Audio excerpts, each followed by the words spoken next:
So, I wanted to talk about something we all experience, but often struggle to navigate: the power of letting go. Life gets overwhelming. Sometimes it feels like we're carrying so much that the weight of it all just breaks us. Have you been there? And let me tell you, those moments, as painful as they are, often end up being the ones that change everything. Letting go isn't just okay? It's necessary. It's so necessary. And how, in the aftermath of all those breakdowns, there's an incredible opportunity for growth. This isn't about perfection or having it all figured out. It's about learning to embrace the messy human process of falling apart so we can rebuild ourselves stronger, regain our self-worth and dignity in the process.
Welcome to NATV Network.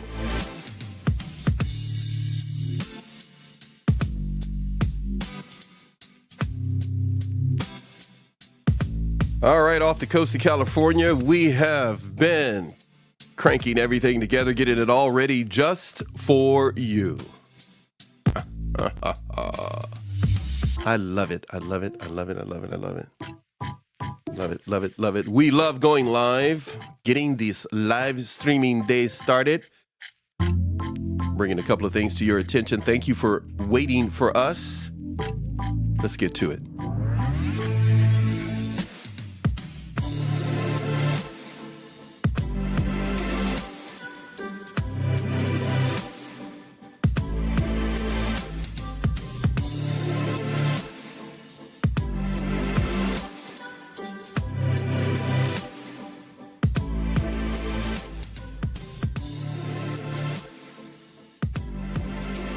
Taking some of the points that have been brought to our attention over the years, what we're going to talk about today. Then I'm going to be joined by a number of different people. So expect it to be a beautiful morning, a beautiful afternoon or evening for you. Joining us here on this live streaming network, NATV.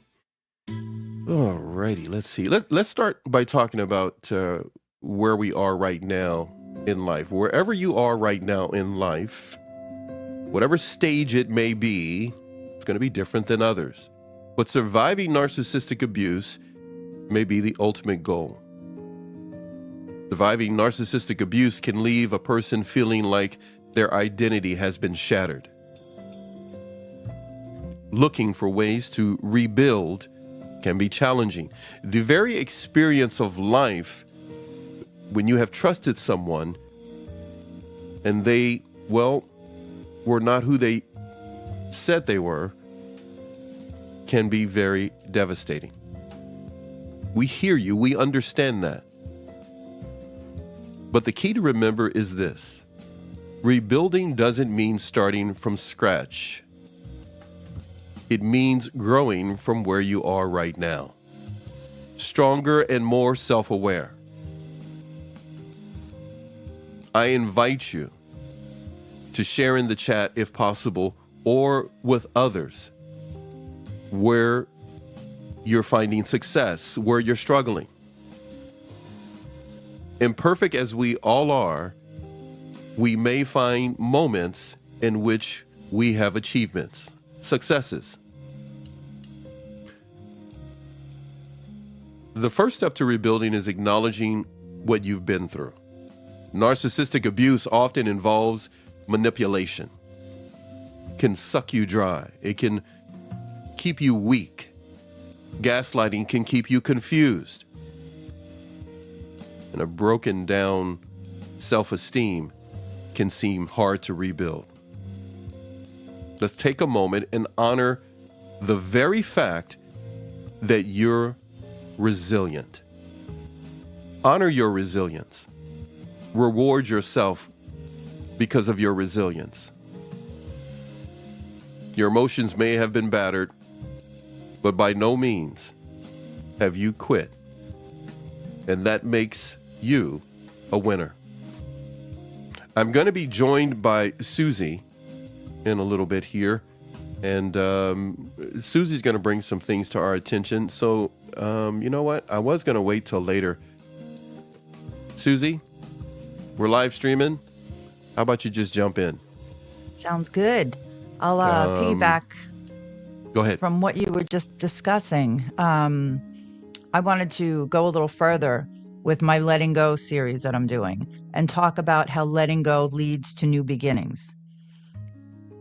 Embracing new beginnings, growing beyond what no longer serves us, and having the courage to begin again. Every ending carries with it the quiet promise of a new beginning.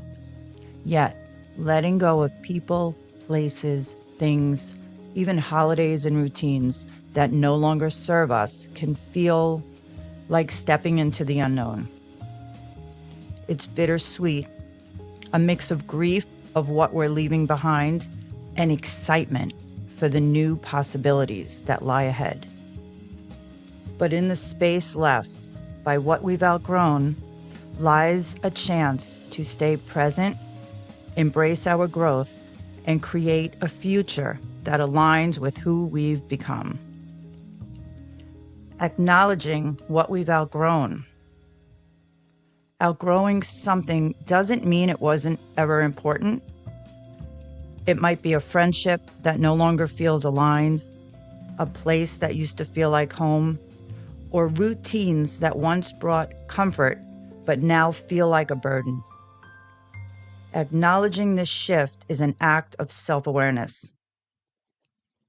It's recognizing that we've grown, evolved, and changed. And that it's okay to need something different now.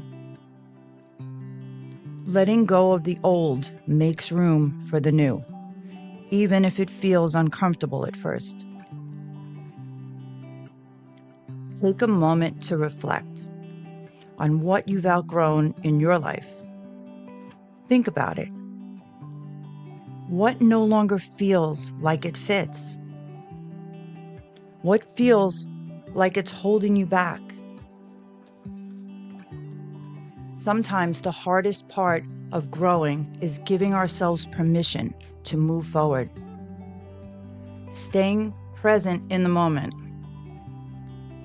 When we let go of what no longer serves us, it's easy to get stuck in the in-between, the mourning of the past, or anxiously planning for the future. The most powerful place to be in is the present. Staying in the moment allows us to tune into what truly matters. It's here, in the now, that we reconnect with ourselves, discover joy in the little things, and notice the possibilities that might otherwise pass us by. One of the greatest gifts of letting go is the freedom to rewrite our story, moment by moment. By staying present, we can trust ourselves again to make choices that feel right, not out of habit or obligation, but from a place of authenticity. Welcoming new possibilities. Every time we let something go, we create space. Space for new people, for new versions of ourselves to emerge. Letting go is a doorway to possibilities we might never have imagined. Think about it. What could your life be like if you gave yourself permission to start fresh? What if you chose relationships, routines, and traditions that truly reflected your values and brought you joy? By embracing new beginnings, we open ourselves up to growth, adventure, and a future shaped by intention, not by the weight of what no longer serves us. Creating a future aligned with growth. New beginnings are more about that than just change. They're about alignment. It's about building a life that feels like it belongs to you, not one dictated by expectations or outdated roles. As you step into this new chapter, ask yourself, what do I want my life to feel like? What do I want my life to be? What choices help me create that life? Remember, you don't have to figure it all out at once. Growth is a process, not a destination. By embracing the possibility of change, you're not only creating a future that's creating your new life, one that honors your journey, celebrates your growth, and makes room for the limitless potential within you. Beautiful. Absolutely beautiful. I love it. I love it. I love it. It's really what I'm doing right now in real time.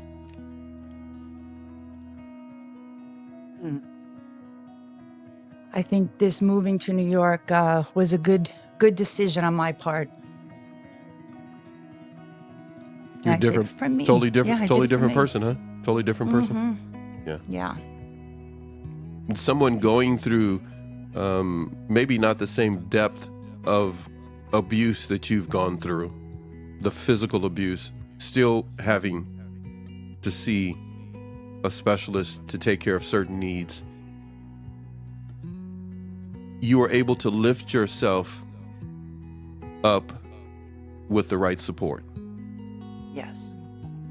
I don't think I could have ever done this alone. No way. Being stuck in it, I was stuck for so long because I didn't reach out. I didn't ask for help. I didn't know where to go or who to ask. And everyone around me was in it as well. And I don't think we realized that. You know, I looked to people like, why aren't you helping me? Or why are we stuck like this? The whole family's stuck, just going through the motions of dysfunction, day in and day out. And I remember the last year I had a family get together. I stood in the kitchen and I said, never again, never again.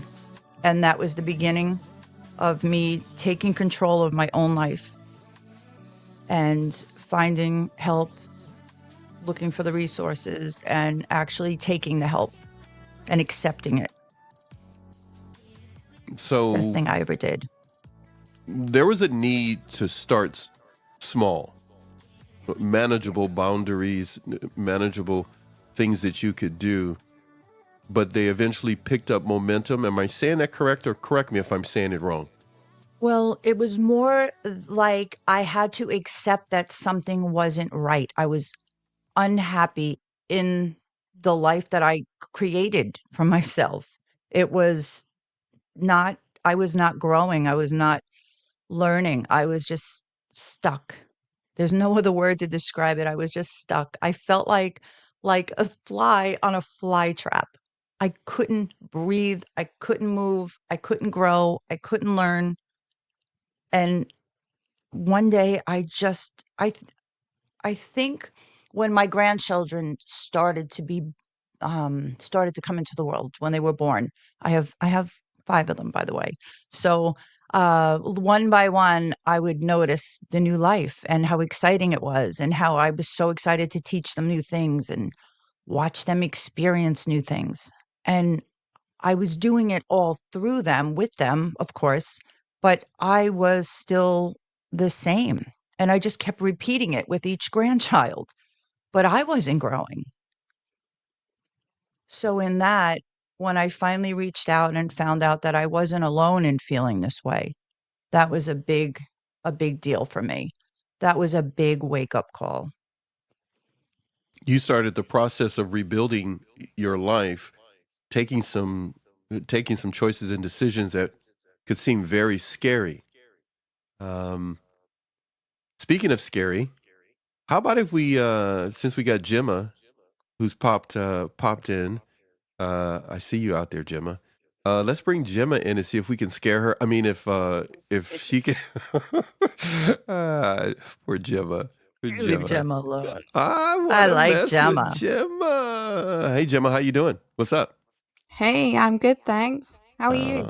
Doing fine. You sound fantastic. So Gemma, we were talking about boundaries, rebuilding one's life after challenging situations, abuse, and a number of things that can confront us as imperfect humans.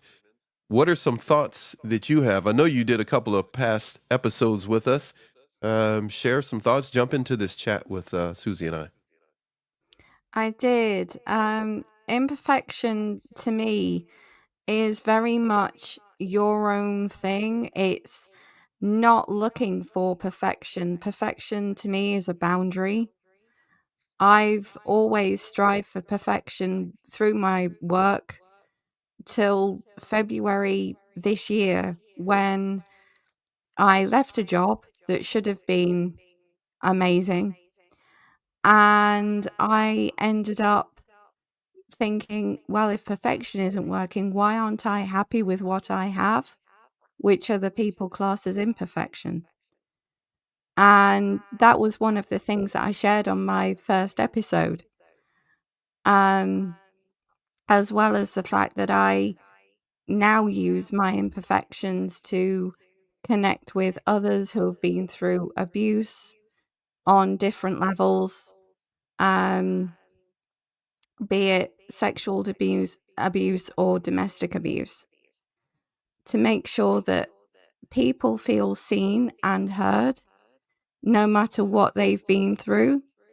That to me is crucial, because it can be so easy once you've been through that abuse to believe that nobody cares or you're just left out on your own because nobody's there to listen. So I'm that listening ear where people can turn to and get advice and that good stuff and know that they will be heard.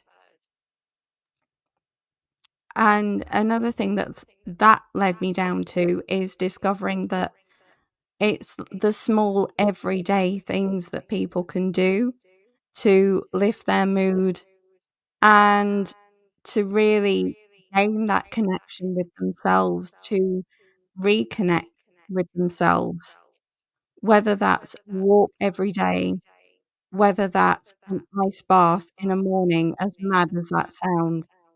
That sounds mad.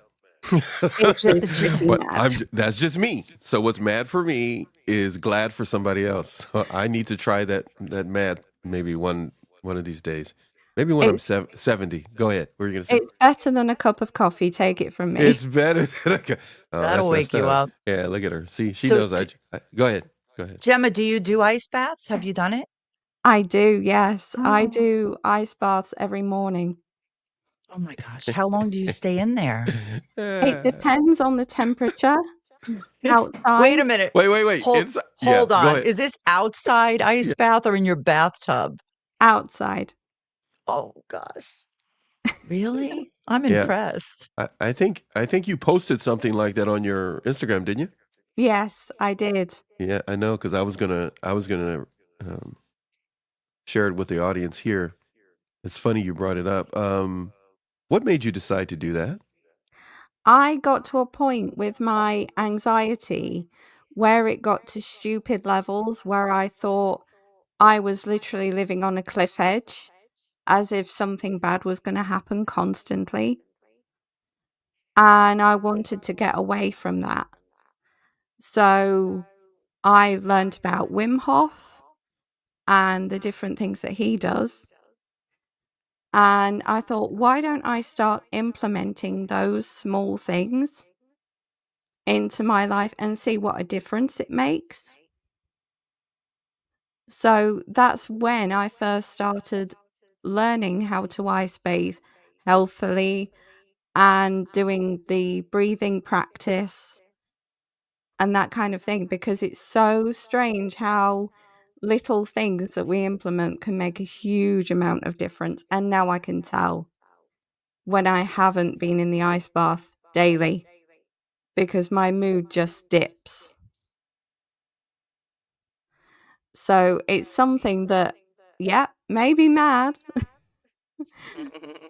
but it works. I'm gonna try it. I might start with the bathtub in the house, though. I don't know about a what do you go in, like a trough? I have like a Lumi pod. Okay. So it's like a little thing that I just crouch down in Mhm. and then yeah, but it's so peaceful. I'm almost afraid to ask you what else you do. What else have you added to your life that's helping you? Nothing quite as extreme as that. Um I journal a lot, as you may have seen online. Um as that helps so much. That's something that my therapist recommended to me. Yeah, I noticed you do what do you every Monday at what time? Every Monday morning at 7 a.m. And on it's a my channel. journaling session Yeah, that anyone could join? That's yeah, awesome. yeah. And there's different topics that I do every week as well, to make sure that everything gets covered, like even the small stuff linked to trauma. So anybody can literally just jump in, either like journal along or later on when it's obviously on my channel, they can pause it and then just pick up wherever they want to. Great. Is that on your YouTube channel as well? It is, yes. Okay. And what's your YouTube channel? Where can At people find you? Living Imperfectly Perfect. I love that. That's a great title. And it's so true, right? You were Yeah. talking about perfectionism at work. Do you feel that that's a trauma response to unresolved trauma that maybe you've gone through? Yeah. Yeah, I absolutely do. I do. I think it's something that we all carry with us to some degree. But I think once you've been through trauma and you've opened yourself up to people judging you in quite vulnerable situations, I think that's where it comes from. I think that's why I experience it at such a high level. Hmm. Yeah, trauma's I've experienced a bunch too, and it's something that um I think that we kind of think if we talk about it once or twice with a therapist, it'll go away, but I haven't found that to be true. So I love that you implement all these other things to do, like the ice bath and journaling. Yeah, Um, and I think it helps as well when you've got a community around you that's been through something similar. And like me, I'm a life coach, so I provide that accountability for people. So when they're going through different situations or whatever, I can suggest healthier routines, healthier ways of managing, and then act as that accountability. Sounds great. When you say healthier routines, Yeah. Um, that means that a person has to make some time for their emotional, physical, and mental health. Yeah. Yes? Yes. Instead of putting it off or delaying it, making it a Exactly. priority Yeah. is probably going to be very beneficial. There's a couple of things that come to mind. Um, Hearing you mention about the ice bath, Yeah. taking steps to take care of oneself, taking excellent care of oneself is usually not a big priority because we can we can start thinking of everybody else first. Yeah. And as well, life is so fast paced with Yeah, yeah. technology. It's Mhm. so easy to get embroiled within that. So everybody listening right now or viewing us here as we're streaming out to you, please keep a few points in mind. Or as I like to say, get your notebooks out. Um, Try an ice bath if that works for you. If you've tried an ice bath, feel free to let us know what that experience was like for you and the benefits of it. Examine ways that you can put some of these tips into practice. Start with small, manageable things when it comes to your self care. Boundaries, of course, are very good. Practice saying no so that you can do some self care. Saying yes to everybody leaves you no room to say yes to yourself. Reinforce prioritizing your emotional, physical, mental, as well as spiritual well being. Develop some type of daily routine that includes rest, movement, and joy. Find areas of your life from a pet to a partner to a friend uh, to a board game. Open up your life, especially if you've had to deal with someone who was controlling, overly judgmental. You could lose sight of having a wider vision of how to take care of yourself and can be living in such a narrow vision to the point that there are other things that may excite you and motivate you toward rebuilding your life after narcissistic abuse or a challenging illness or chronic pain. Um, Explore different types of meditation, mindfulness practices, breathing techniques. Any other thoughts from you, ladies? I would like to know. I have a lot of women from the women's group from the shelters, and we always talk about feeling guilt and shame Mhm. for the traumas that we had gone through. Do you what do you suggest for that? Like, how would you tell someone or help someone to deal with those two things, guilt and One shame? thing that I always work on and tell people is that the way that you talk to yourself is the best way to improve your actions. So when it comes to feeling guilt and shame, very often that's the way that our minds are programmed after experiencing trauma, is to work on the positives. Ask people around you what they think of you when you are around safe people, and make sure that you talk to yourself in a positive way. So instead of talking yourself down about something, try turning that into a positive. Say, well, I didn't do that great, but I learned from, and then that means I am, and then add a positive adjective in. So it turns it into an affirmation, which you can then look at every day or however long that you need to. What So about those triggers? triggers are really difficult. Triggers What do you are, suggest?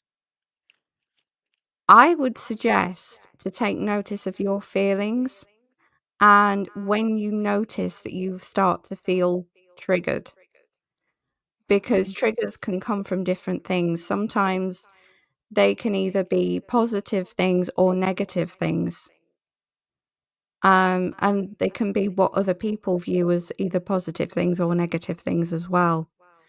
So I would say take notice of your thoughts and feelings, become more self aware, and then you know in yourself when you can build upon that and mix it with more positive emotion than the negative.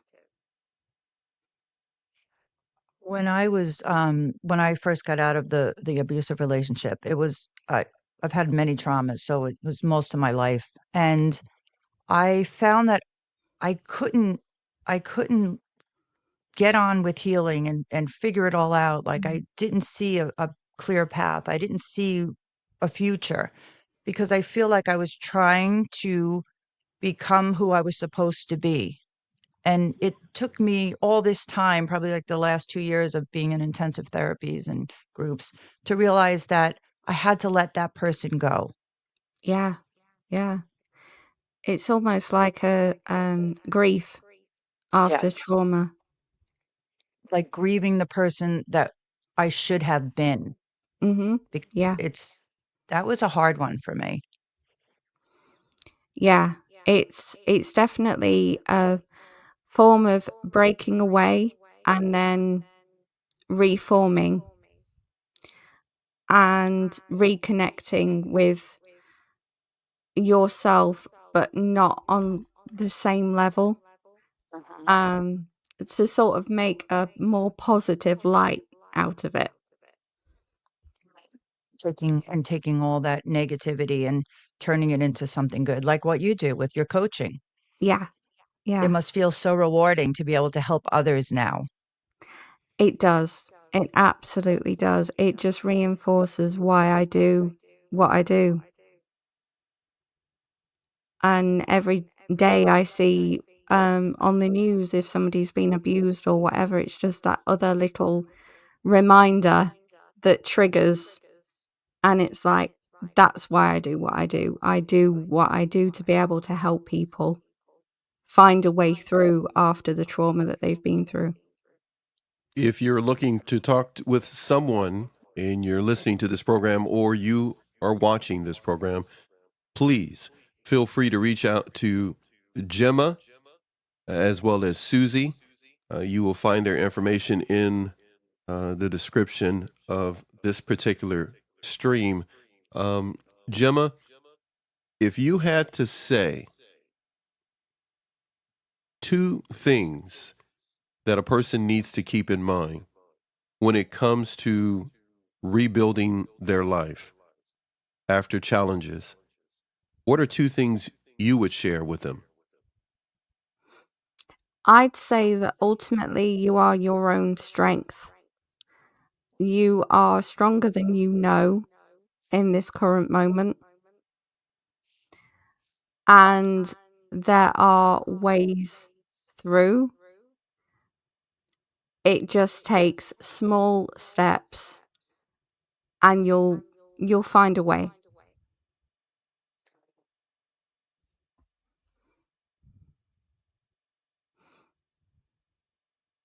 What The about central boundaries? Oh, sorry. No, no, no. I have a I'm gonna question.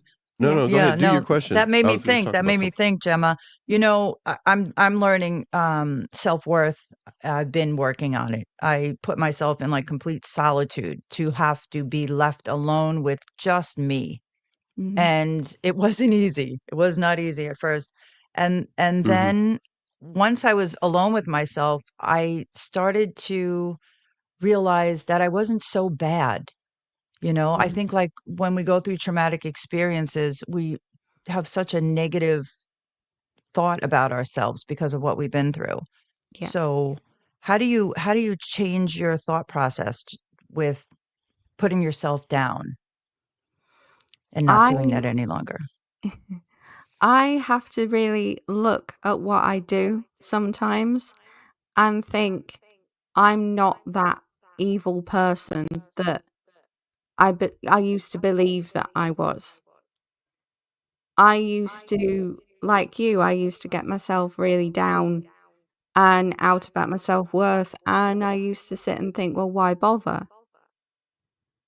And now that's changed into I bother because I've got so many people around me that I look upon and I know that I can share things with, and they can share things with me as well.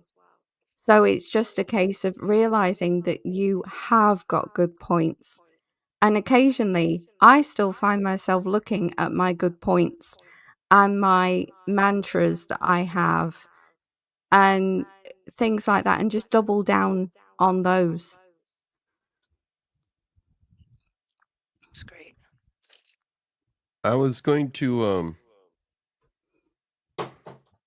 say something, but it wasn't as good as what Susie just said, and what both of you have just said. That was really good. I was going to talk about living in a state of fear. I see that's part of your content that you talk about. Yeah. But you kind of touched on that. Living in a state of fear, central nervous system. I'm looking at some of your content. Can you talk a little bit more about that? But what you just said was absolutely awesome. But go ahead, go right ahead. So, when you go through trauma, you live in a state of your central nervous system is mostly always in the on position, which is where you get the high levels of anxiety. And it's also, if it's in the off position, where you get the really low levels of depression and disconnect. So, when you live in a constant state of fear, it's almost as though you're afraid to step out of the door because you don't know what's going to happen next. And you fear for everybody around you as well. So it's more than just you, it's everybody. And when I was going through the anxiety, I felt like something was going to happen, like a natural disaster was going to happen, or I was going to step one foot out of the door and my abuser would be stood there.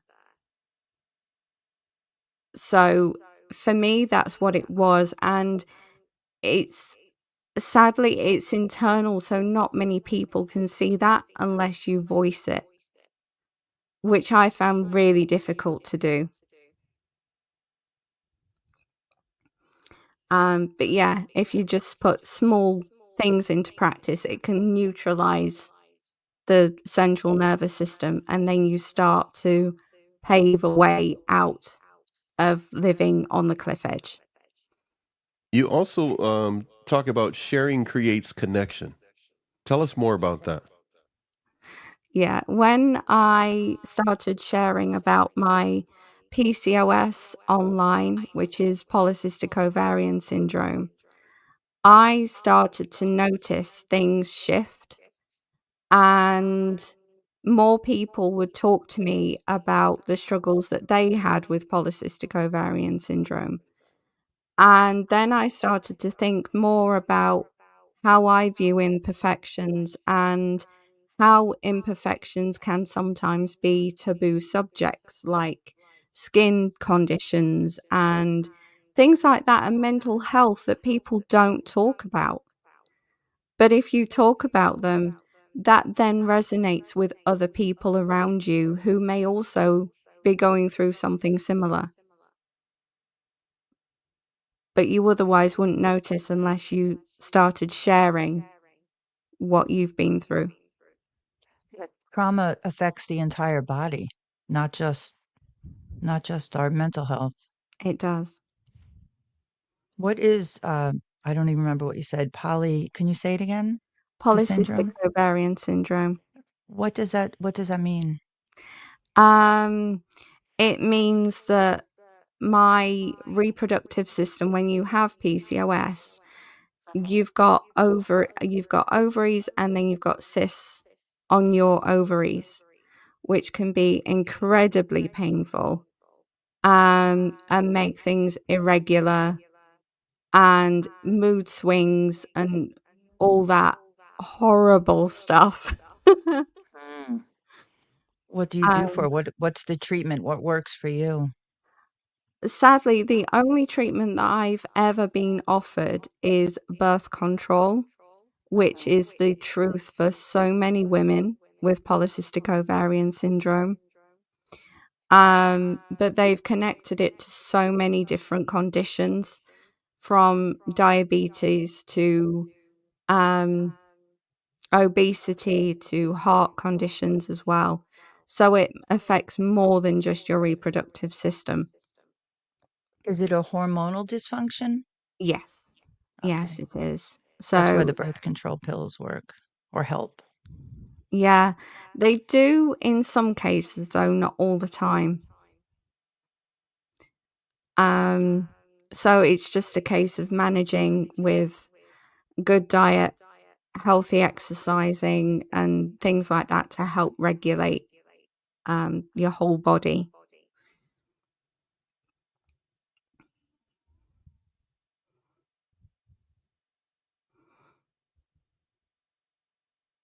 How about anxiety and depression? Do you Um, feel yeah, do carry you on. feel they go hand in hand? Do you feel like you can have depression without anxiety and anxiety without depression? Or is it kind of Absolutely. too yeah. Yeah, yeah, you can definitely have one without the other. It's a common thing as well for people to just consider anxiety to be a really unhealthy thing, but there are also healthy levels of anxiety that keep us safe. Mhm. It's a case of realizing what is real anxiety and what is anxiety that our brain puts there when we've been through something that's triggered something inside us. Um, and depression happens when we're at the lowest of lows, when it's like built up over time, or you can have fluctuations of depression that just last for a month, for example, when you've been through a traumatic time in the past and it's brought up the anniversary around that month.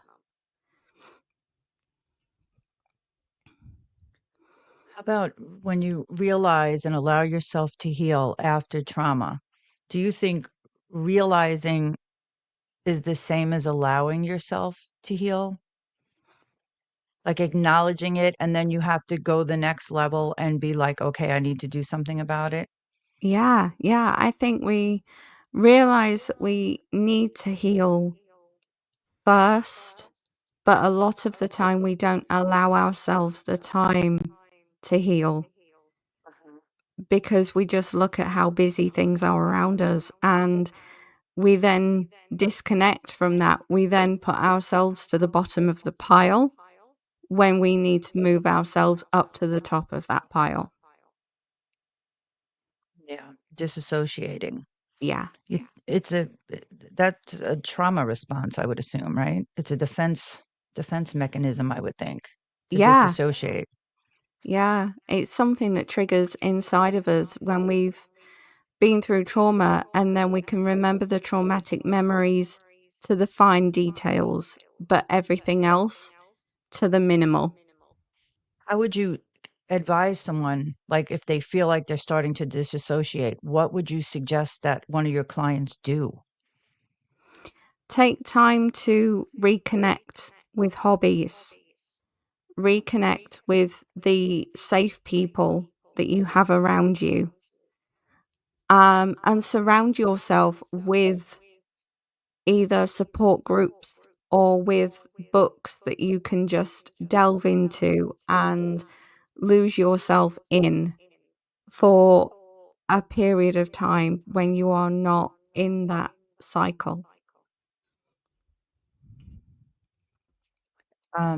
I always found myself for years and years being a people pleaser. Yeah. What would you suggest? Like, how does someone get out of those bad habits of trying to make everybody else happy and not themselves? Ooh. I'd say focus in on you as much as you can. This is coming from a chronic people pleaser. So you know what I mean? I do. Yeah. I do. And Isn't it it's awful, like, looking back, thinking of, like, all the things you've always done for everyone? Like, what was I thinking? And yeah, doing nothing for yourself, right? yeah.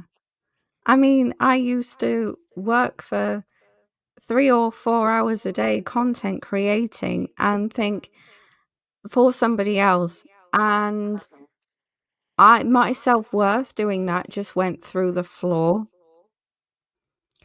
And I used to do it just because I was afraid of disappointing them.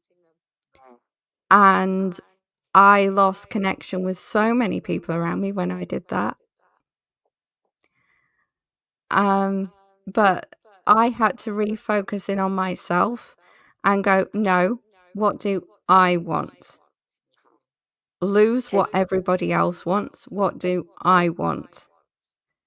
But I think it's that thing of realizing that we are allowed to be selfish with our own time and not feel as though we have to give it to other people all the time.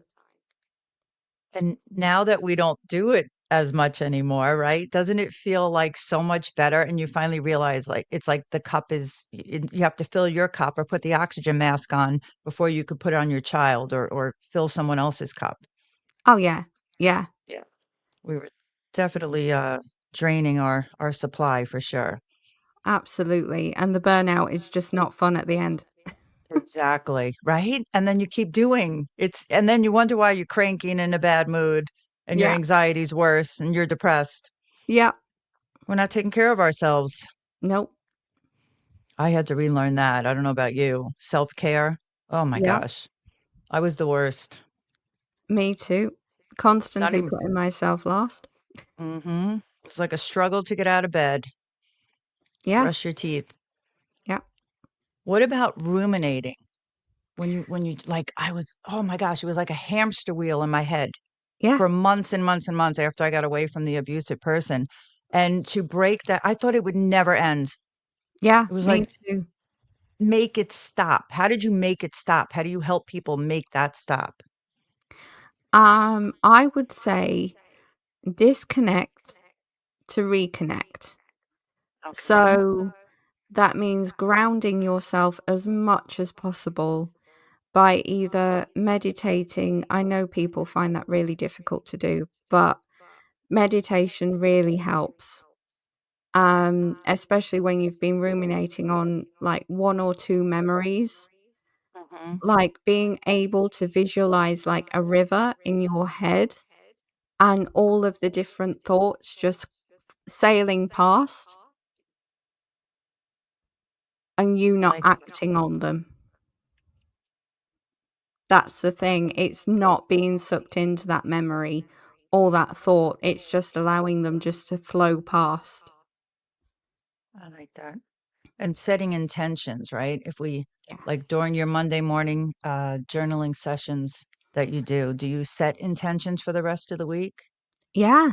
Yeah. Because that helps. It's not a goal, so there's no deadline on it.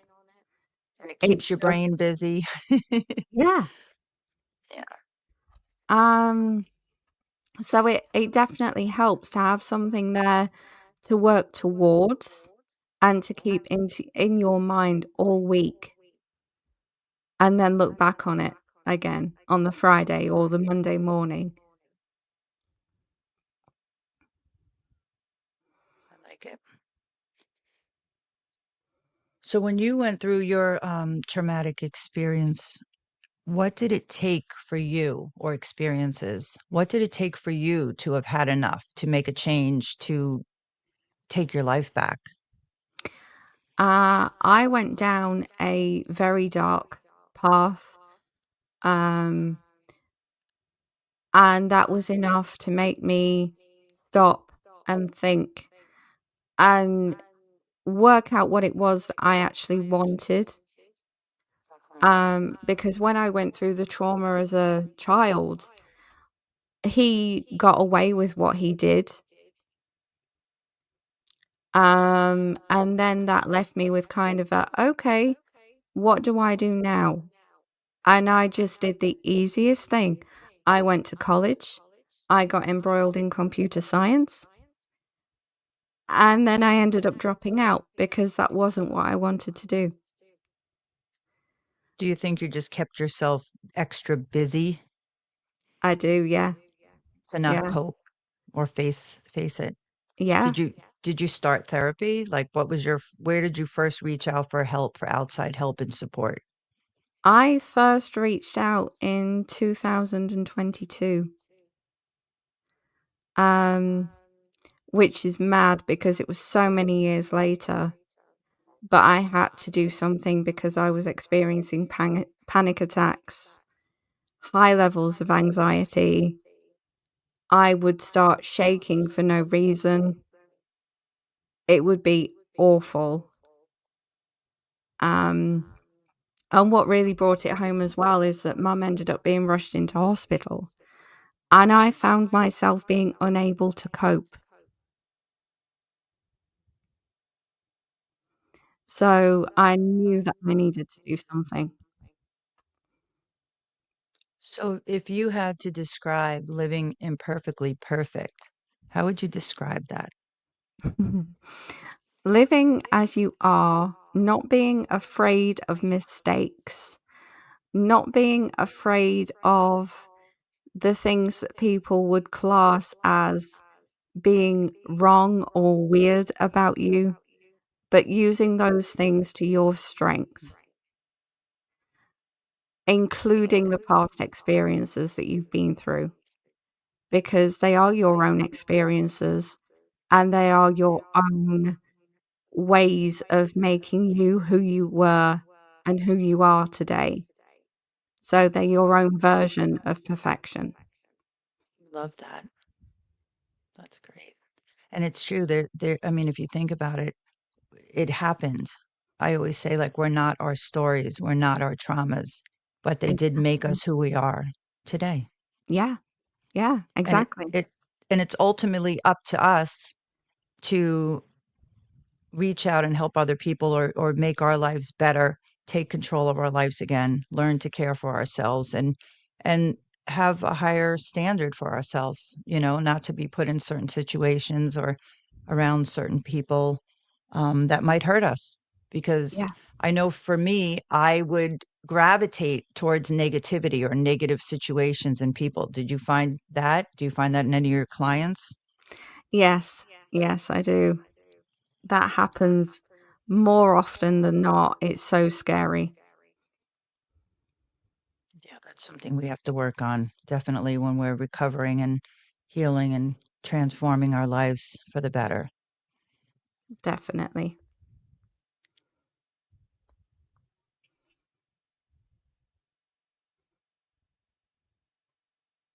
Okay. Um, I'm trying to think of something that happened to me. I want to give you an example and see what you think. Okay. I had like family members. I felt like I was around this negative person, right? This abusive person for so long. And Mhm. I feel like I was teaching everyone around me how to treat me because I allowed so much. I allowed it to go on for so many years because I didn't know what to do. So, Yeah. what would you suggest? Like, what could I have done? I think back now, I'm like, what could I have done differently? I know we can't change the past, but Mm. if I had to like figure out going forward and not to be put in that situation again, how do you stop allowing someone to hurt you, but also all the people around them? Does that make sense? Yeah. Yeah, it Like does. we teach people how to treat us. How do we change that? Are there like steps or do we remove ourselves? What would you suggest? I'd say almost trust your gut instinct. Mm, And that's a scary thing to do when you've been through trauma because you tend to stop and think, well, my gut instinct's been wrong before. But when in actual fact, if we look back now, was it that wrong? Um, because a strange memory that's always come back to me is that my dad never liked my abuser. mm, So it's always been there. So even when I was young, I was too young to use my gut instinct. But now, whenever I see certain patterns, and it's looking for the patterns that are the crucial thing. And yeah, even our intuition. Yeah, and even certain terminologies that they tend to use regularly are things there that now my ear can't close to. Mm. Do you have any examples? Like, you looked better when, Yeah. or this was better when you did that. That kind of thing that's almost intimidating and almost makes you want to go back into that corner. Yeah, I feel like they do it slowly too, like a comment here, a little dig there, Yeah, they do. and then they amp it up. Yeah, But gut instincts, yeah, trust your gut, trust your intuition. yeah. Looking back, I remember I knew. But when I met this person, I knew something was off. Yeah, he was charming and, all the fun and the future faking and all Mhm. that great stuff. But I knew. And Yeah, and I made excuses and then you try to fix them and help them. And yeah, that didn't go so well. yeah. Learn my lesson. It's almost being blinded by the future plans Hmm. and how good they could be, and then when you take a step back, it's there.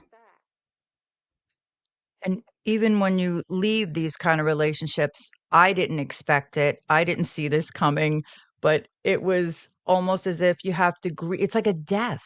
Yeah.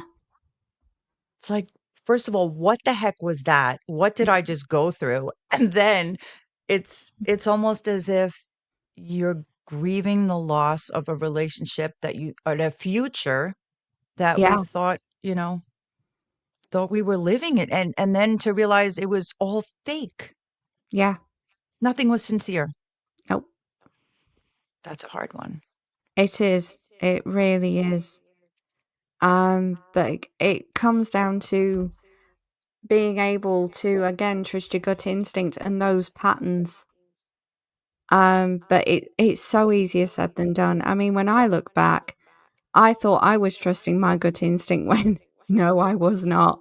I wasn't at all because I think my gut instinct was always there saying, "Nope, there's a red flag.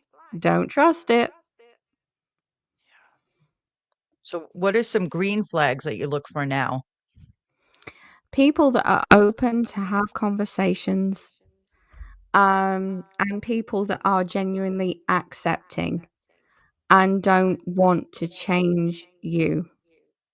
Mm, I think that they that's a do. crucial thing. Yeah. That's If that people are is genuinely happy with you, they won't want to change anything. it's sad that this it happens to so many women and we lose ourselves to make someone else happy and then they take advantage Yeah. and we come out the other side just a shell and they Yeah. just carry on like nothing and move on to the next victim. Yeah. All we can do is, bring awareness, share our stories. And I think that's why it's so important that we do share our stories. It is because it's so crucial that the conversations carry on. So then more women aren't afraid to share their own stories and be their own advocate in those situations. I remember when I first shared my story, first I didn't even know. I mean, it sounds silly, but I didn't even realize this happened to other people. And I was embarrassed. It was Yeah. so embarrassing that I let someone treat me this badly. Yeah. Yeah, it's still hard. So have you moved on to any new relationships? No, that's Any something that positive I ones? am that's something that I am currently trying to battle my way through. Oh boy. Have you gone on any dates? Do you want to share? No, I haven't gone on any. Um, Primarily because of the controlling phrases that I've noticed, and yeah, Wait, are we talking online dating or people that you meet? online. Oh, you're brave. You are Yeah. brave. But I must admit, I mean, there's not that unless I meet somebody for work or Hmm. during work or when I go out with one of my friends, it's very much of because I work online, everything's online. Yeah. So do you Um, feel like people aren't authentic, or there's just, like you said, a red flag or something they say that sets you off? it's definitely, I would say, when people are afraid to be themselves online because and I think that's the thing that goes on right across the board on social media so often. Yeah, a lot of unhealthy people take advantage of others through social media. That is for sure, especially with the dating apps. You have to be very careful. Yeah, so They true. they get caught up, sucked in. So what else do you do besides work, besides your plunging? Do you like what kind of music do you like? What do you do for like fun?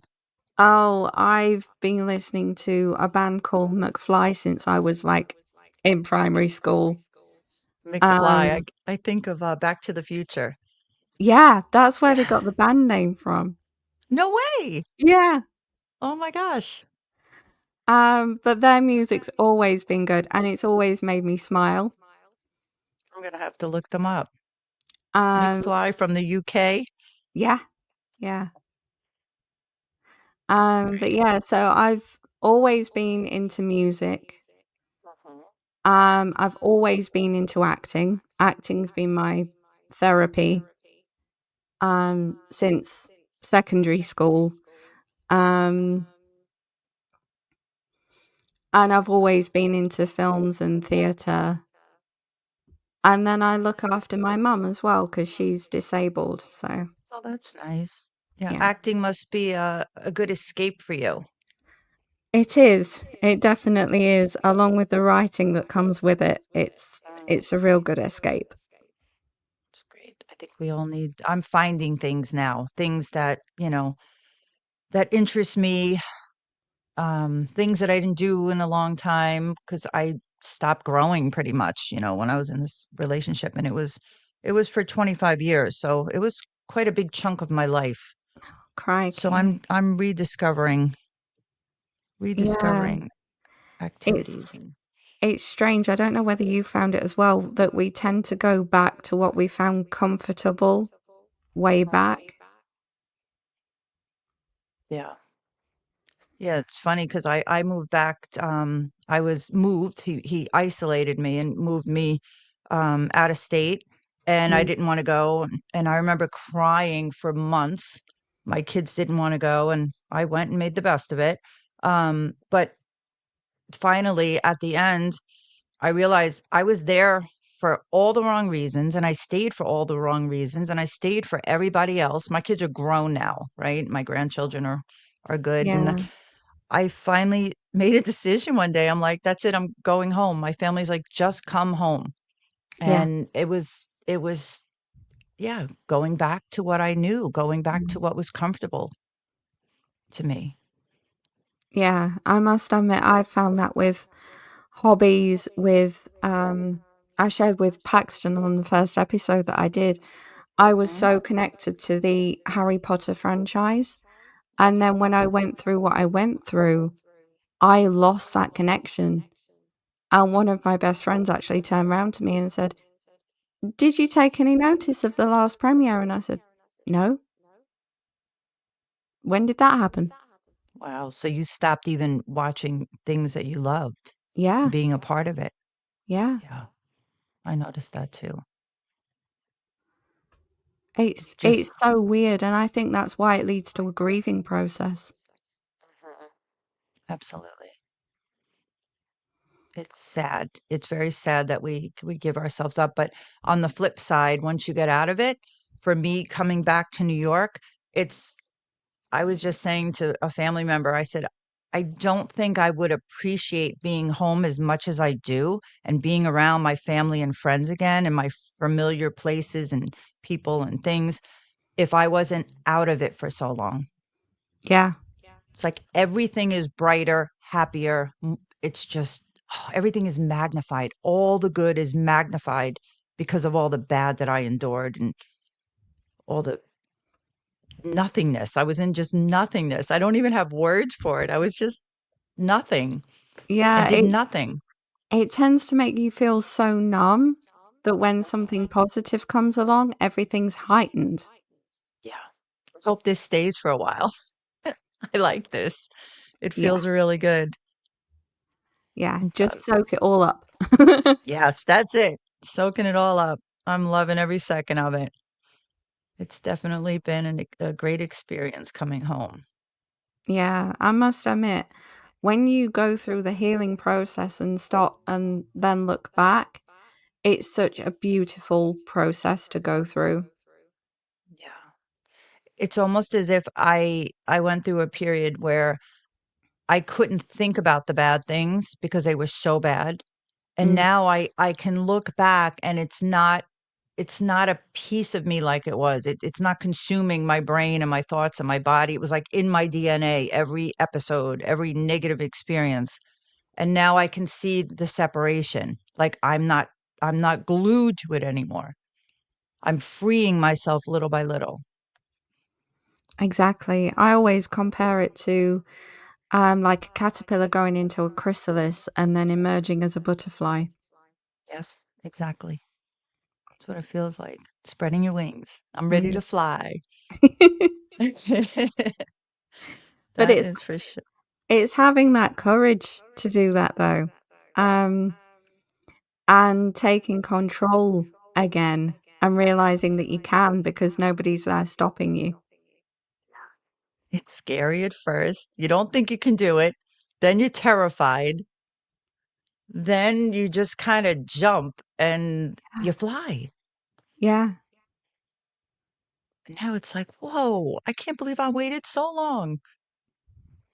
This is great. It's And the so future, great. It's oh, so great that I have to jump in. Go ahead. You're going to say the future before no, I go no, ahead. the You're going to future say is so bright. It the just future. so bright. It's I'm so so right. excited. It's so right. Okay, so here we go. I got a question for you. And you know what? For both of you, if you had to say to someone who has never ever met you, they've never met you, and you had to answer this question, what would you say? The question is, who are you now? If you had to say to somebody who never met you, who are you now, Gemma? I'd say that I'm somebody who knows my own mind and who is extremely passionate about her work, but caring about so much. Nice. Juicy. Susie, who are you now? I am living proof that anything is possible and that Mm. miracles happen. Wow. Okay, It's true. so here we go. Here's another one. What would you like to explore now to rebuild your life that you have not done so far? What would you like to try now to rebuild your life that you haven't done yet? What would you like to try? Gemma? I'd like to try exploring new countries because I haven't traveled much at all. Hmm, that's a nice one.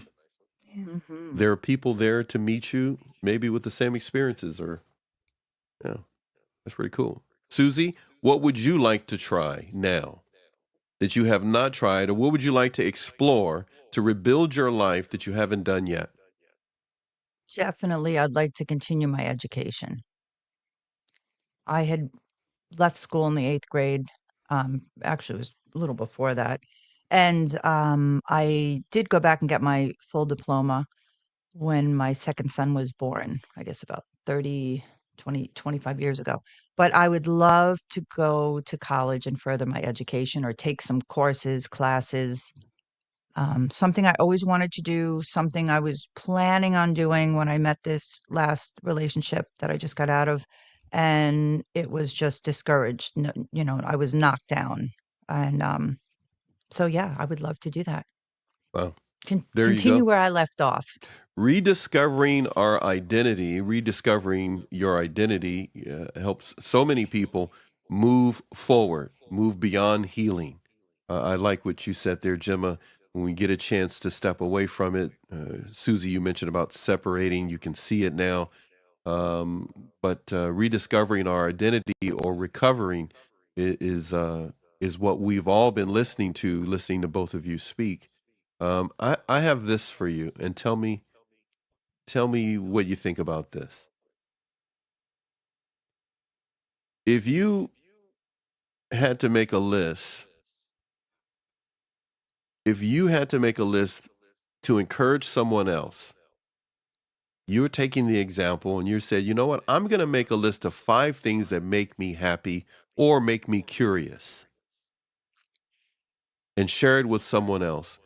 What would be that list to spark them to make a list? What are the 5 things that make you happy or curious? Gemma? Hmm. Hmm. These questions are really good. History, books have always been a big thing for me. Ooh.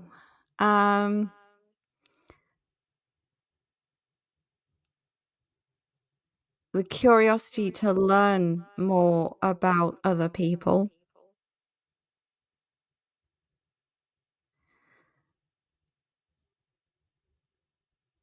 Different cultures. That's 4. I know, I'm trying to think of a 5th. Uno más, uno más. One more. And just different cities, I think. Yeah, different cities. That's nice. History, books, learning about other people, different cultures, different cities.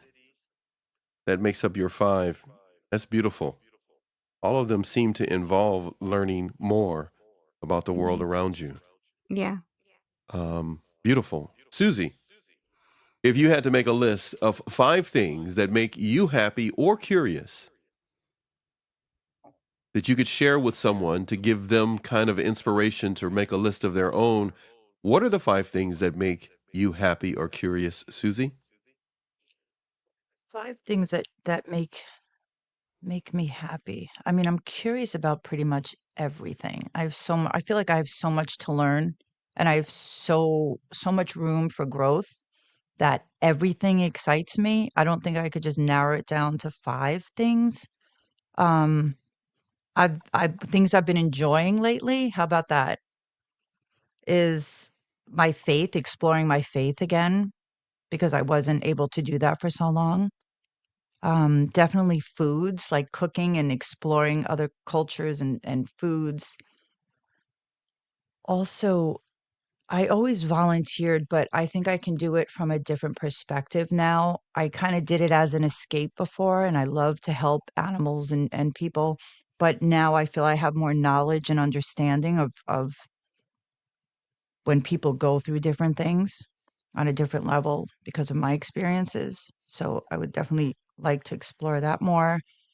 And I think I would just like to be encouraging to others and letting people know, like, you don't ever give up. Just be yourself and everything That's eventually 4. works out. That's 4. Um, one more. This is hard. Caught me totally off guard. I've traveled a lot, but I would always love to travel more. I love exploring. I love adventure. Was that good? I can't believe we're live right now, and you just asked me, "Is that good?" What do I Not always good. tell you about that when Because you ask me I that? know. You're not with the narcissist anymore. You have to ask whether it's No. good. It is what it Because I could is. keep, It because to just be, is you know what it. why? If somebody To don't be like it, honest with that's you, too bad. no, what I mean, what Go I ahead. mean by is that I know good is what you you mean. know me, I can I know what you continue. mean. I can All right. continue and continue, but So here we yeah, go. Your 5 were faith, food, volunteering, encouraging others, and adventure. sounds good. Now, if we just and if anybody's out there and you still got your notebooks open or anything like that, here we go. Okay, I hope you're ready for this. Okay, here we go. I have 10 things in front of me, 5 from Susie and 5 from Gemma. By the way, just for the record, I want to apologize to Gemma for what I said before we ever started. I called you Emma, and it was funny. Mm. I just wanted to say if I ever call you Emma again, you can slap me from there. Um, all right, here we go. There are 5 of them: history, faith, books, food, other people, volunteer, different cultures, encouraging, different cities, adventure. It's almost as if you're the same person. Hmm. As I read them and bounce back and forth for each one, it almost makes a complete sentence. Both of you together almost make a complete sentence. That's It's pretty amazing. interesting. I find I'm Wow. sorry. I just love studying people, and that's part of the reason why I have so many channels and a man with a mic. But I find you both even more fascinating with just the 5 things each one of you listed, though both of you could probably list more than that because I didn't hear Potter brought up, which I know that means a lot to you, your mom, other True. things. I know there are other things. You're a warrior for PCOS. Susie, again, endless when it comes to just being home, um, your godmother, other things that mean Yeah. something to you. Your Grandchildren. Yeah, my grandchildren, yeah, family, all my there's so many kids. things that make us Those are the who obvious. we Yeah. are. But the reason why this is important for you, our listeners, and again, when we stream on Friday, it is really geared toward our viewers, our subscribers, and our members. For any of you that are passing through that are none of those, we love you just the same. It is not a matter of you subscribing, it's a matter of you examining where you are. Maybe not tomorrow, but just examine today where you are. Some of these questions are clues to your authentic self, as that expression is, the authentic self. Or I'm going to say, as it is in the ghetto, just be real. Just be yourself. Just be yourself. Just be you. So, just looking at a combination of these two beautiful people, history, faith, books, food, other people, volunteering, different cultures, encouraging, different cities, and adventure. It would be amazing if both of you got together. 'Cause it would We'd just have be amazing. fun. Yeah, I know. I was just thinking that because I was looking at it going like, my goodness, they kind of go together. Okay, so we've had a lot of fun with everybody today. We've enjoyed conversing with one another and sharing some information and tips and tools for you. But I ask you as a viewer or as a listener to share one thing that you'd like to try or explore. Share that with yourself. Write it out, put it on a post it note. Don't have a post it note. Use a marker and write it on toilet paper and put it up on your refrigerator. Do whatever you need to do. Try writing one thing that you'd like to explore to help rebuild your dignity and your self esteem that you have not tried yet, and share it with a real close friend. If not, come share it with us here on SZTV Network. Share it with Gemma on, how do you say it again? Imperfectly? Am I getting that right? How do you Living say? imperfectly perfect. Yes, living imperfectly perfect. So did I say that right? Yeah. Okay, and of course you can always come here to NATV Network. I need to do this, and Susie, I hope you're ready. Let's go. Check out the screen there. We got this. Hi, Mia. How are you?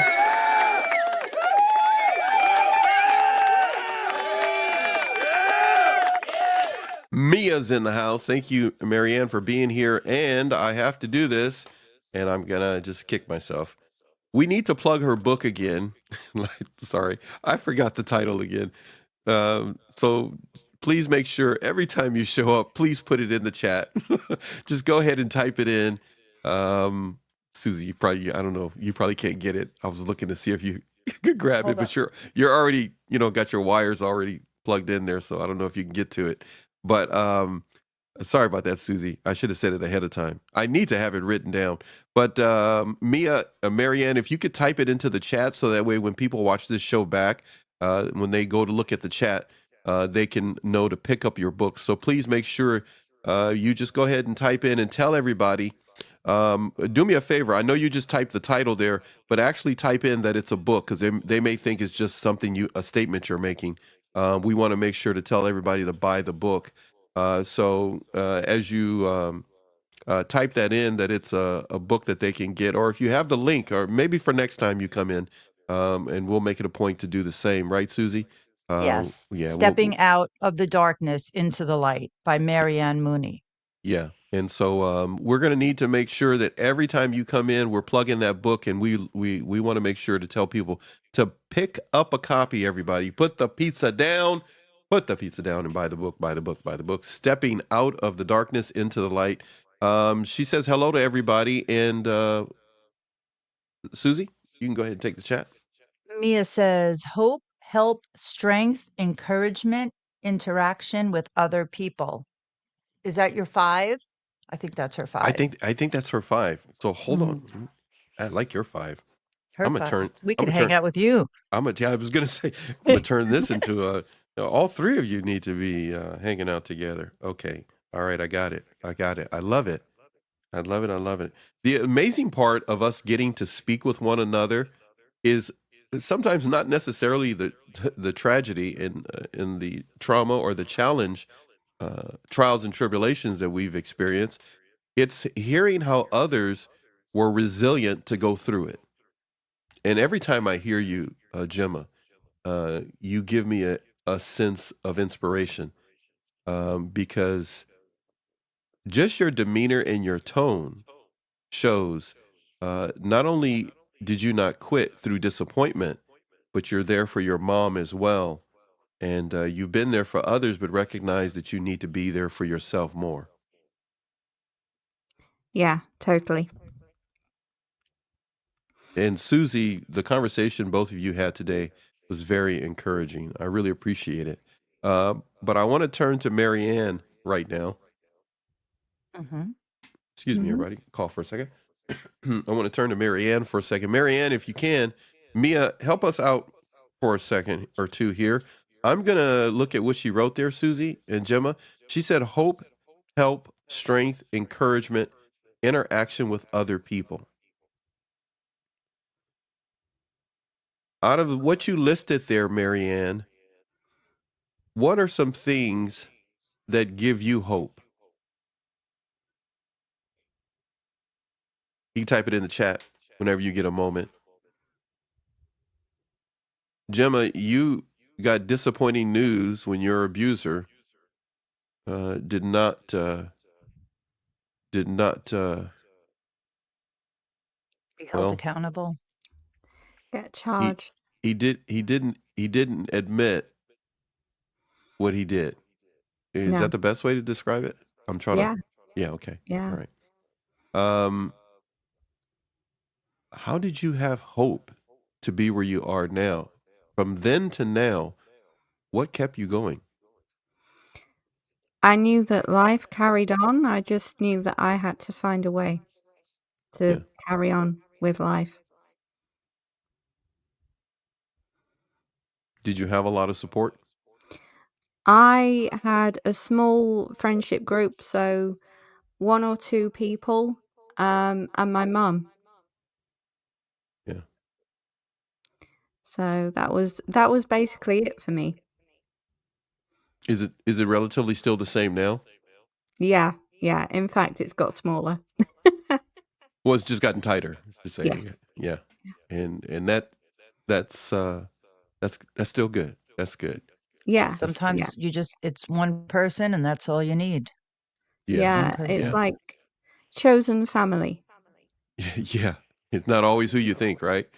Exactly. Sometimes it's who's provided, Yeah. not who's chosen. Sometimes it's just who's provided, and we don't see that until later, and it's not who we choose because Yeah. they may not have the shoulders or the leg strength to be a source of support to us to lift us up. Sometimes we got to get people who look like they're out of shape and can't help us, and they're exactly the people that can help us. Exactly. Marianne says, Susie, could you please? Says, yes, helping other people and knowing we can give them strength to get out. Yes. Mm. Yeah, It that. definitely Go eases the ahead. Yeah, blow of yeah. what we've endured and suffered through. Now, you both, Susie, you and Marianne, have experience in dealing with women that are in the shelters and Yes. so forth. Um, but I like what Marianne says there. If you see that there, I'm going to put it up on the screen. My husband is my rock, Marianne says. Yes. He's an So awesome man. she mentions her husband being her rock. You just mentioned, Gemma, a little bit about people being there for you in even a little tighter circle of support. Um, the importance of having support can never be overstated, right, Susie? Absolutely. Yeah. For me, it's my godmother. She's no matter what, when other people gave up or were tired of it, which is understandable. I went through a lot, and a lot of years, but she never gave up. And so grateful for her, right? We're so grateful for these Yeah. people. And to be that for someone else, it feels good. It feels really good to be able to help someone else going through this, getting out of it, I should say, right? Yeah. If you had to give advice to individuals who are connected to, know someone trying to rediscover their identity again after abuse, what would you say to those who could possibly step into that support role? What advice, what encouragement, what inspiration, what to-do list would you give to those who are connected to those individuals who are I victims of I was victims of abuse? I'm sorry, I'm just thinking of something right now. okay. I was going to say something, but I Yeah. was say it the wrong way. I had to think about how I was going to say it. But go ahead. You were going to say. Go ahead.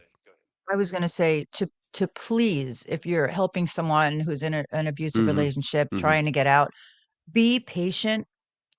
It takes 6 to 8 to 10, I think it took even more for me, times for them to actually be done with the person to get out. I went back so many times, many of us sadly do. Please be patient with them, be understanding, and don't give up hope on them. Don't check in on them. Always check in on them. And if you can't help them or you get tired because you don't know what to do, reach out and try to find other resources for them. Yeah, that was hard for me as I felt like I was becoming a burden to the people closest to me. And that was an awful feeling on top of everything else I was going through.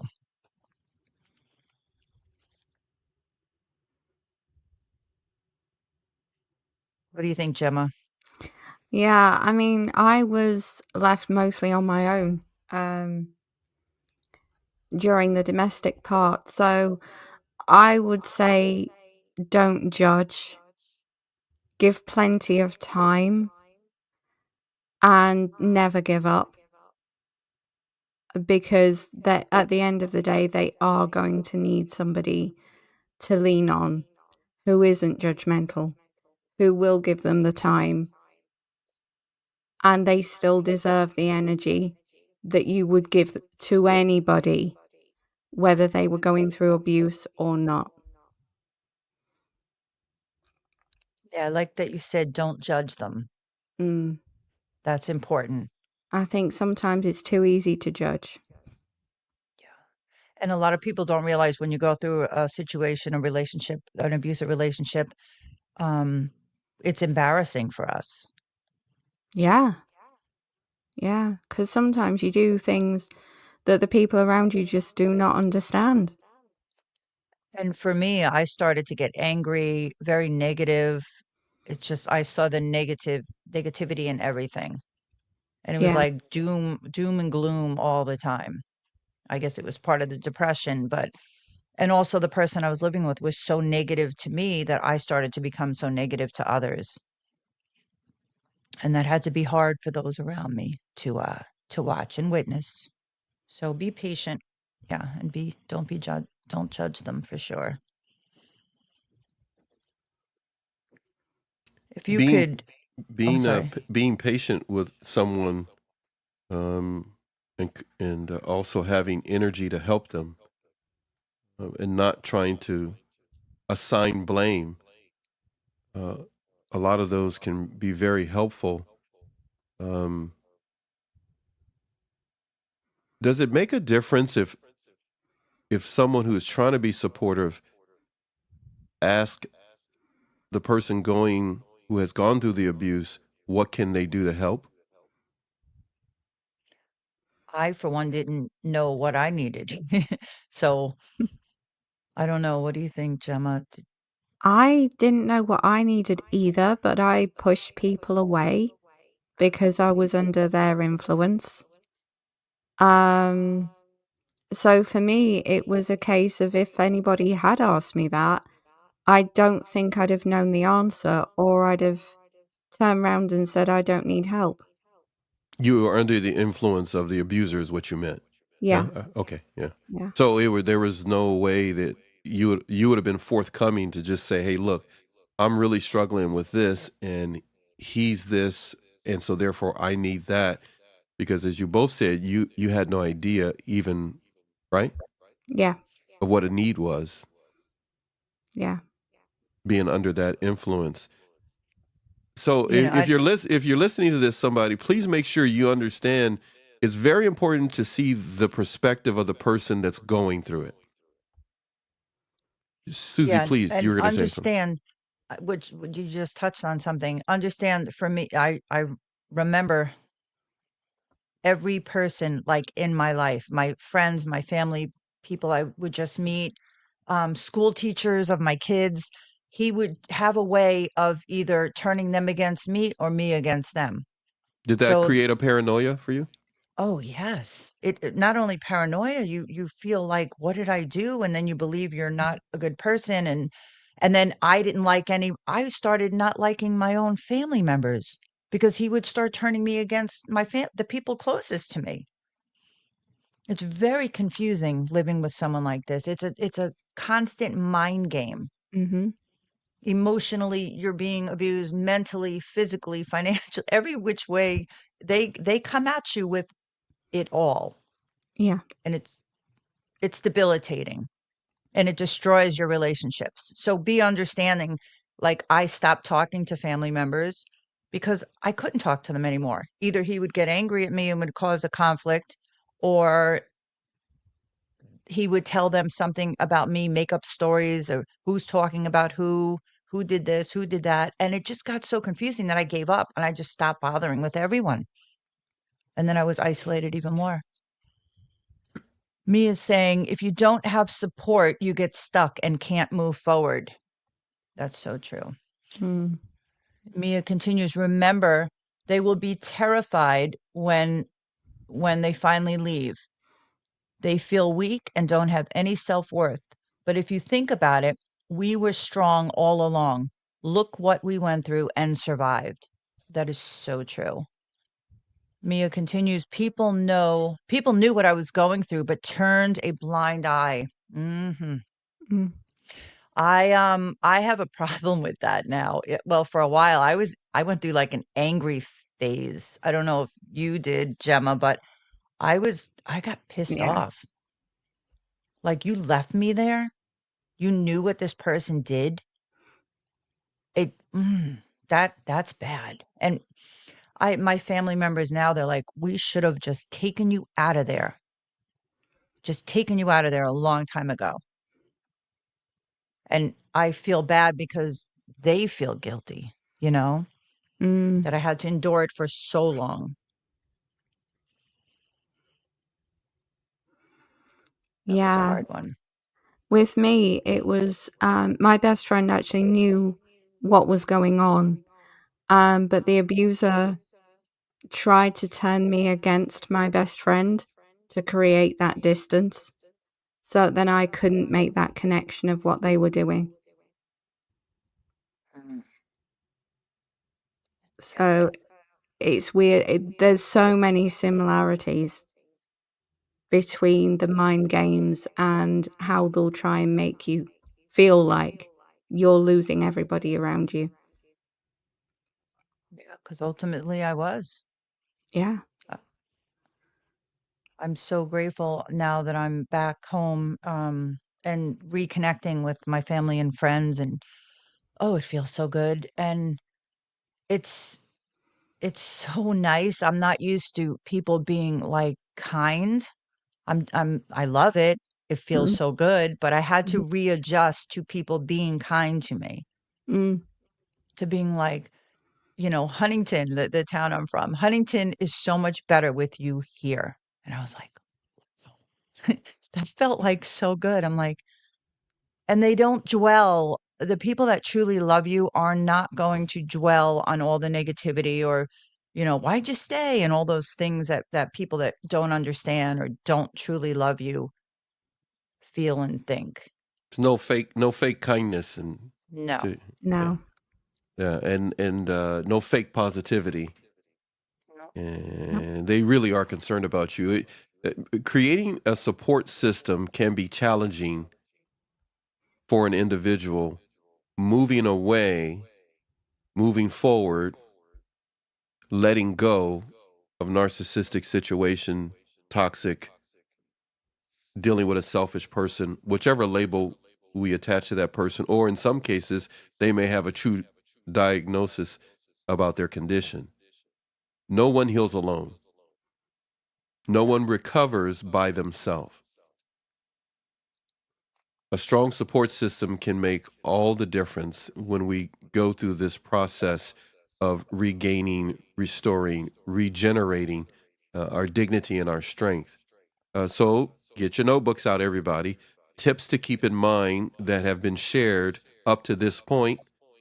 Identify people in your life who are truly trustworthy and supportive, just like Gemma as well as Susie just highlighted.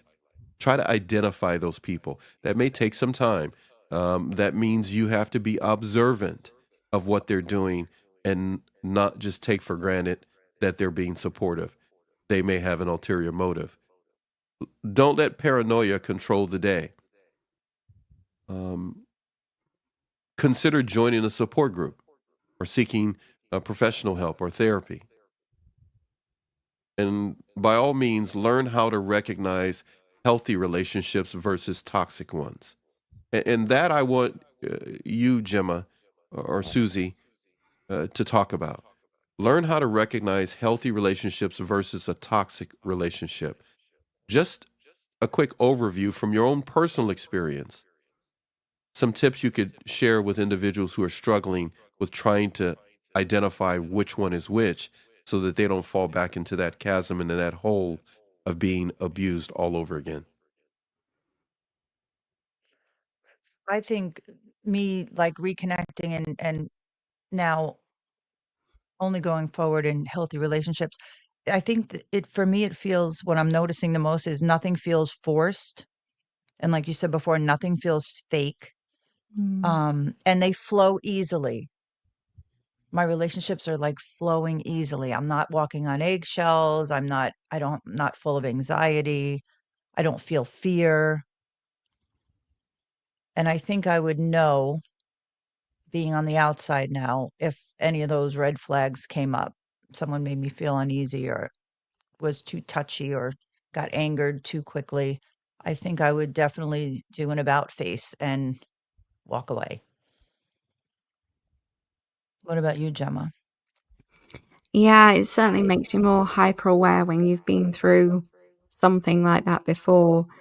Um, I would say more relaxed and open conversations, which you should be able to have with people that make you feel valued for who you are. and don't make you feel as though you are tripping over your own words all the time and feeling like you're being judged for the way that you are with them as well.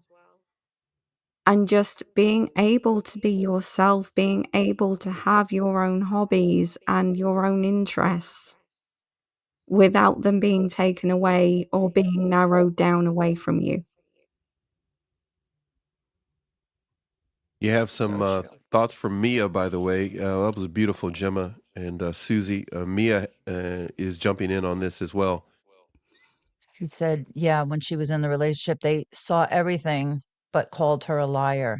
The hole it left in me because now I had nobody. I slipped into that black abyss, looking and waiting for a little bit of hope to grab onto to pull me out. Well, you have all of us women from the women's group, all of us here online in this community, and you have your awesome husband. So spot on, Susie. Yeah. So, Gemma, a lot of people don't know your story. There are more people that don't know your story. And Susie, there's more people that don't know your story than actually know what you've gone through. If you told everyone your story, um, what benefit would that be to them? If people knew, if everyone knew, everyone you met, everywhere you went, they knew your story, what inspiration would they get from that? Gemma? They would know that certain things don't block you from being who you are. And they would also know that individuality ultimately is the way forward and trusting your gut instinct. I cannot put enough emphasis on trusting your gut instinct to find a way through. Susie? Um, if everyone knew my story, I feel like, let me say it this way. The reason that I share my story and the reason I want people to know about what I survived is to hopefully help others not to get into the same situation, especially young women, young girls, young men, right? Because it happens to men and women, or, could be abused by the opposite gender. Um, I really think, I really hope that I can inspire others to know that there is hope after an abusive relationship. There is hope to get out. There is support, and definitely to bring awareness to the younger generations or anyone out there to learn how to see signs and to avoid what I had to endure, what so many of us had to endure. Well, it's not going to go easy. Would you say, right? For people, Yeah. it's not going to go easy. That's why we need to share our Yeah, stories and we it's need not to going to be go easy. supportive of others. I would love to be able to wave a wand or do a Men in Black thing where everybody can just get a reset, but that's not where we are in the stream of time, and it's not a power that any of us individually have. But when you're making your path forward, try to set some goals if you've gone through narcissistic abuse. This channel, this discussion we're having is not a matter of facts and science and a number of other things. It for us it boils down to today in this live stream, it boils down to your emotions. We're concerned about your emotions and how you're feeling and what you're going through. So as you make small incremental steps towards your recovery, make sure to set some comfortable goals for your future. And these goals don't have to be, again, huge. They just need to reflect your values. Reestablishing your values after having your values and your character attacked by an inconsiderate, unloving, selfish human being, it happens. It happens to all of us. So, therefore, all of us together can make an amazing comeback. So as viewers of this, listeners to this, consider some smart goal setting exercises that you can come up with uh, that are measurable, achievable, uh, time bound, relevant goals and exercises, goal setting exercises that you can do. Find something. I'm going to go back to something Susie said. I think it was the last show that we did last week. Just getting up and brushing your teeth, I think you said, or something like that. You had to struggle with that at one time. I think when you were at the RV or another time. Yeah. So everybody, I've heard others say a number of other different things. Maybe you got to go do a cold plunge like Gemma, whatever it may be. You're bad, Gemma. You're brave. you Ooh, I like that. I never heard you. I didn't even. Yeah, just like, oh man. I'm I impressed. saw the picture, and I was going to save it for another day. You brought it up, and I went like, oh my goodness. Just looking at the picture is, listen, there's something in all of us that would surprise all of us. But surprise yourself first. Surprise yourself with something that would surprise others by doing something healthy and productive and safe that will help you in your goal setting and moving forward. Your path forward and what your final destination is, don't give too much attention to the final destination and what you achieve. Stay young of heart. Rebuilding is a journey. It's not a race. It's not a competition. You listen to two beautiful people share with one another in a very organic way what they're going through, unscripted. I would say uninterrupted, but I had to get in there every now and then. Rebuilding is a journey. Celebrate every small step. Everyone, celebrate it. Whichever way you see to celebrate it in a very healthy, positive way. Remember, healing isn't, as the expression goes nowadays, linear. But healing, as they say in the ghetto, is nobody's business but yours. So as you heal, as you readjust what has been broken or hurt, you're making room for the recovery to come next. And you've just listened to two ladies who are in that process of recovering what they had taken from them or that they've lost. You can get it back. You've just heard two living examples, and I'm not going to even touch on the fact that I need to pay attention to the chat because Marianne is there and she wrote a book. What does Marianne say for us? Marianne says some people will not want to know what happened. So you have to find the right people, support groups, and those that really want to hear and learn from what we went through. I agree. Mm. And that's okay, right? Not everyone is going to understand this. But the people that do. And I can tell you from experience, it sure feels good when you find your people, when you find people that understand and that people that truly want to and can or help you find other people to help you. It's what we need. Last words of advice, Gemma, for the audience on our way out. I would say have courage and be yourself. Awesomely awesome. You're so awesomely awesome. You're so awesomely awesome.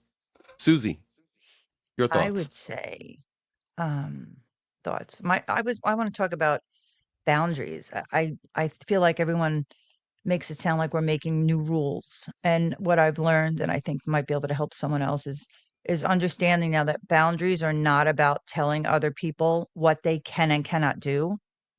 Boundaries are about telling people what we will and will not accept.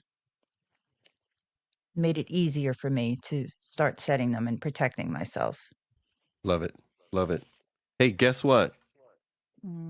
Gemma's got to go to bed. What time is it there, Gemma? It's 7:15 in the evening. Okay. You're gonna do a cold plunge before bed? Have you ever done it before bed? That would you would be up all night if you took a cold plunge now, wouldn't you? I'm just I curious. would. I'm Yeah. just wondering. I'm Good. just saying. Well, people It's get like, so do you all take a right, hot maybe a shower first sauna. or get in the sauna? Maybe a Yeah. sauna. You'd be like, Or do you do it? Forget first. You do it after. Why would you do it first, right? uh, Exactly. I don't know. Do you have to You warm know up what? after? Yeah. Would you? Yeah. You do. Yeah. So do you I don't like know. I gotta hold check ice that out. cubes in your hands first before you jump in just to kind of get going? No, I'm just kidding. No, Just no, just get in.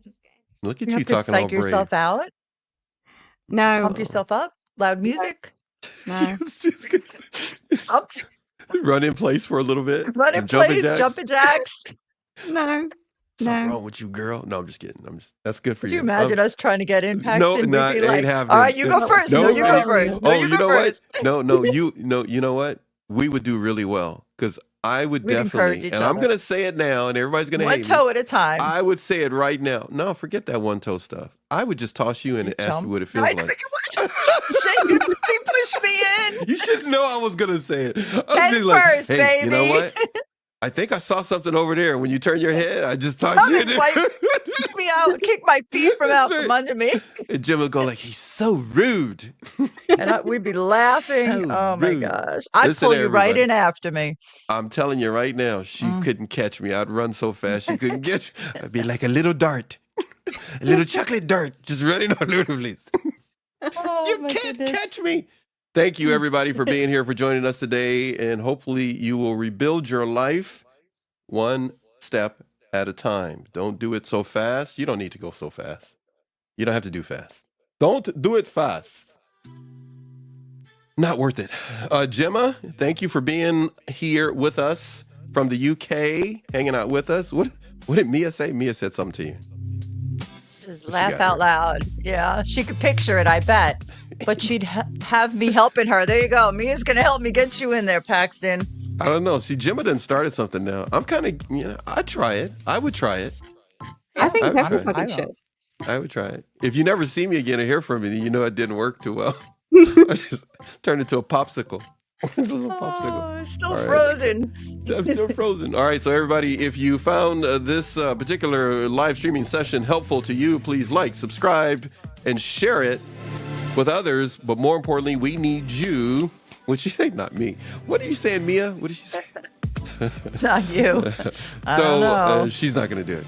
She's not gonna. She's not gonna jump in. That's okay. Yeah, that's all right. We You got can Gemma. watch. Gemma's are gonna be a good example to us. We need you to support Gemma's YouTube channel, everybody. Okay. So if you're a member, subscriber, and all the above, you're of the channel here or SZTV Network, get the likes up. Show some love. Leave a comment of encouragement. We're gonna be back again next week on the 20th. And I'm not going to tell you. You'll see. And a number of other things. And we may be streaming from another one of our channels. We got some other things going on. But we love each and every one of you. This is NATV Network.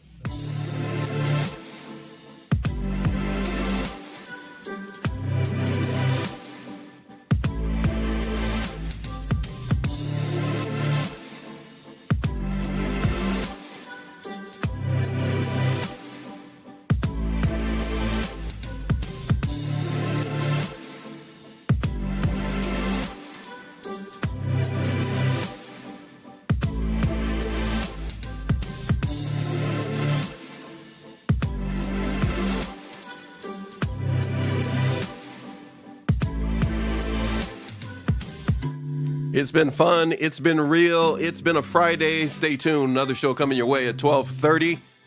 We're going to be back again. But right now, we got to skedaddle.